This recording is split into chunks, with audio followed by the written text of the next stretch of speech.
Hi, ಎಲ್ಲರೂ ಹೇಗಿದ್ದೀರಾ? ಚೆನ್ನಾಗಿದ್ದೀರಾ?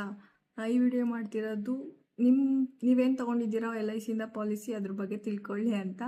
ನಿಮ್ಮ ಪಾಲಿಸಿ ಬಗ್ಗೆ ನಿಮಗೆ ಗೊತ್ತಿಲ್ಲ, ಏನು ಪಾಲಿಸಿ ತೊಗೊಂಡಿದ್ದೀನಿ, ಎಷ್ಟು ಕವರೇಜ್ ಇದೆ, ಎಷ್ಟು ರಿಟರ್ನ್ಸ್ ಬರುತ್ತೆ ಅಂತ ಏನೂ ಗೊತ್ತಿಲ್ಲ. ಆಮೇಲೆ ನಾಮಿನಿ ಚೇಂಜ್ ಮಾಡಬೇಕು, ಅಡ್ರೆಸ್ ಚೇಂಜ್ ಮಾಡಬೇಕು, ಫೋನ್ ನಂಬರ್ ಚೇಂಜ್ ಮಾಡಬೇಕು, ಇಮೇಲ್ ID ಚೇಂಜ್ ಮಾಡಬೇಕೆಲ್ಲ ಇದ್ರೂ ಏನಾರು ಸರ್ವಿಸ್ ಇದ್ರೂ ಪ್ಲೀಸ್ ಕಾಂಟ್ಯಾಕ್ಟ್ ಮಾಡಿ.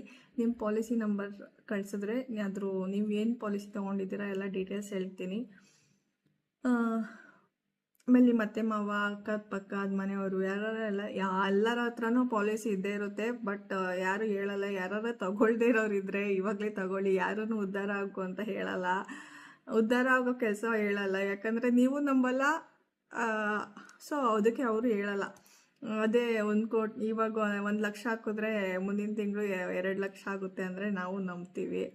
ಅದಕ್ಕೆ ಹಾಕಿದ್ರೆ ದುಡ್ಡು ಹಾಕ್ತೀವಿ. ಸೊ ಅದಕ್ಕೆ ಸುಳ್ಳಿಗೆ ಬೆಲೆ ಜಾಸ್ತಿ, ನಿಜಕ್ಕೆ ಬೆಲೆ ಇಲ್ಲ ಅಂತ ಹೇಳ್ತಾ ಈ ವಿಡಿಯೋ ಮುಗಿಸ್ತಾ ಇದ್ದೀನಿ. Thank you.